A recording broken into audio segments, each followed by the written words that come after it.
근데 이 분의 나이가 지금 20대거든요. 수술 당시에. 이런 형태로 와서 좀 이따 하는 게 좋으냐, 그냥 지금 하는 게 좋으냐, 지금 하면 유지기간이 얼마나 되느냐, 여기에 이제 관심이 있으신 거죠. 첫 번째 질문, 지금 하는 게 맞느냐 나중에 하는 게 맞느냐는 거는 되게 명확하게 답변을 드릴 수가 있어요. 안녕하세요, 미오름 서원장입니다. 오늘은 눈밑지방 재배치 상담을 오셔서 흔히 하는 질문에 대한 영상을 만들어 보고자 하는데요. 이제 두 가지가 있는데, 첫 번째로 나이가 어리신 분이든 나이가 좀 있으신 분이든 간에 어느 병원을 가면은 좀 더 이따 하라 그러는데, 좀 더 이따가 하는 게 좋겠느냐 아니면 지금 하는 게 좋겠느냐, 그 다음에 눈밑지방 재배치라는 형태를 하면은 유지 기간이 어떻게 되느냐. 보통 생각하시는 거는 볼록한 게 눈밑에 있으니까 오는 분들이 많으시니까요. 볼록한 지방이 어느 정도 유지되다가 다시 나오게 되느냐, 이제 이런 질문을 많이 물어보시거든요. 그래서 거기에 대한 영상을 한번 만들어 보고자 합니다. 화면을 한번 보실게요. 이 형태로 와서 질문을 많이 하시는 거죠. 이 형태분은 거의 60대시니까 괜찮은데 여기가 나오기도 하고 눈밑부에서 처짐이 많이 생기셨죠.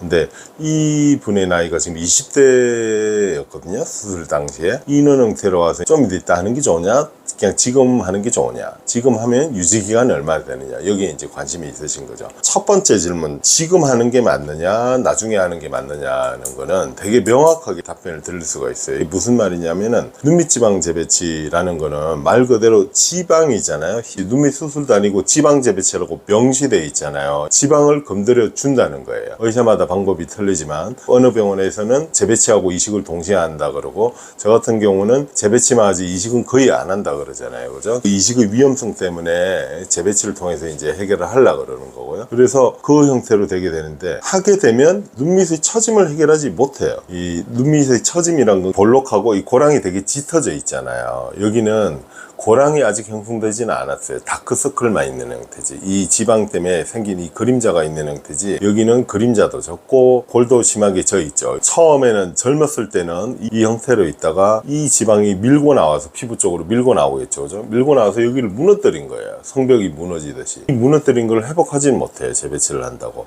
회복하지는 못하는데, 수술을 재배치만 받아도 볼록한 게 수술 전에 많았으니까 이렇게 완전히 무너진 성벽은 회복하지 못하지만 볼록한 건 많이 줄어드는 상태로 되는 거죠. 즉, 이 볼록한 게 줄어들었다는 말은 노화가 그 받은 시점부터 늘어진다는 걸 의미해요. 그러면 거꾸로 한번 봐보실게요. 젊은 나이에 이 20대 때 받았다 그러면 이 처짐이 없겠죠. 그죠? 이건 제가 이분을 애교살을 만들고 하는 게 아니에요. 눈밑지방 재배치를 제대로 받으면 애교살이 선명하게 잘 보이나요? 라고들 많이 물어보시거든요. 애교살이 생기는 게 아니고 상대적으로 선명하게 보여야 되는 거예요. 여기가 이 지방 덩어리 자체가 애교살을 가리고 있기 때문에 이게 선명하게 보이면서 이 수술 후의 모양은 노화가 느린 모양이 되는 거예요. 이건 노화가 빠른 모양인 거죠. 그러면 이게 답이 나와 있는 거죠. 젊은 모양이 훨씬 좋잖아요. 그죠? 처져 있기 전 모양이 오래 유지되는 게 좋지, 처지고 나서 하게 되면은 이거는 할수록 불리하다는 거죠. 그죠? 이 처짐을 해결하는 방법은 굉장히 복잡해요. 복잡하기 때문에 잘라낸다고 처짐 모양이 해결되지 않아요. 이 처짐 모양을 해결하려면 이 눈밑 거상술, 즉 피부로 열어서 이 처짐 부위를 다 옮겨줘야지 젊었을 때 모양으로 다시 된다고 제가 수차례 말씀을 드렸습니다. 그리고 유지기간이라는 개념이 있는데, 유지기간의 개념은 이게 단순히 몇 년 간다 라고 말하기 되게 힘들거든요. 사람마다 받는 나이가 틀리기 때문에. 그 말은 무슨 말이냐면은, 재배치를 하기 전보다 이게 만약에 깔끔하게 해결이 됐다고 보시기에 이분은 40대 초반인데 재배치로는 최대한 해결이 된 거예요. 이 모양이 이 모양이 됐을 때, 아, 노화가 이제 늘어지기 시작했구나. 내가 나이가 60이 됐을 때 눈 모양을 부모님 중에 한 분을 닮았을 거 아니에요? 그 부모님이 눈밑보다는 10년 이상 유지가 되는 거죠. 노화가 더 늘어지는 거죠. 그 의미에서 보셔야 되는 거고, 단순한 유지기간을 그렇게 계산할 수는 없어요.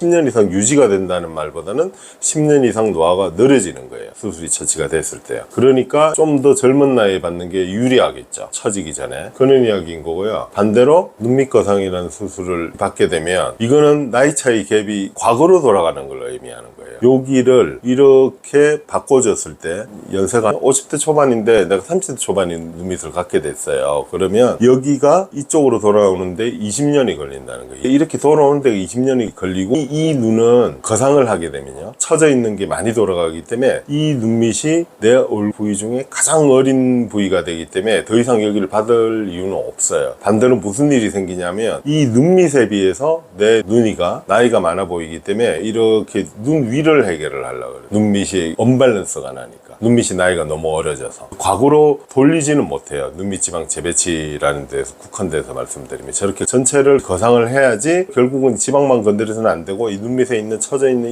이 조직을 다 건드려야지 과거로 갈 수가 있는 거죠. 유지기간으로 치면 어마어마하게 이제 길겠죠. 재발하는 유지기간을 말하는 겁니다.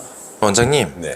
그럼 눈밑 지방 재배치는 부작용이 없는 거예요? 부작용에 대해서 이제 설명을 드리면 너무 광범위하기 때문에 수술이 잘못됐을 경우를 가정을 하면 뭐 수만 가지가 생기잖아요. 근데 수술이 일률적으로 한 사람이 잘 한다는 같은 방법으로 이 과정에서 이제 큰 부작용은 없다고 보시면 돼요. 일단 결막을 통해서 열기 때문에 이게 잘 꼬매든 잘 안 꼬매든 흉은 안 보이는 쪽에 있기 때문에 흉의 부작용도 없을 것이고, 어쨌든 받는 순간부터 처지면 해결이 안 되지만 노화가 느려지는 현상은 굉장히 긍정적인 건데, 문제는 그 부작용이 수술 방법으로 인해서 생기는 부작용이 생기는 거는 막아야 된다는 거죠. 그래서 저는 이 지방 이식이라는 걸 잘 안 하는 거예요. 시간이 지났을 때도 알 수가 없고, 타병원에서 이식이 돼서 재수술하는 경우가 굉장히 제가 좀 많은 편인데, 문제가 되어 있을 경우에 제거가 굉장히 힘들어요. 돌이키기가. 이식하는 거는 쉬운데, 모든 지방 이식이라는 거는 이식은 쉬운데 제거가 굉장히 힘든 거죠.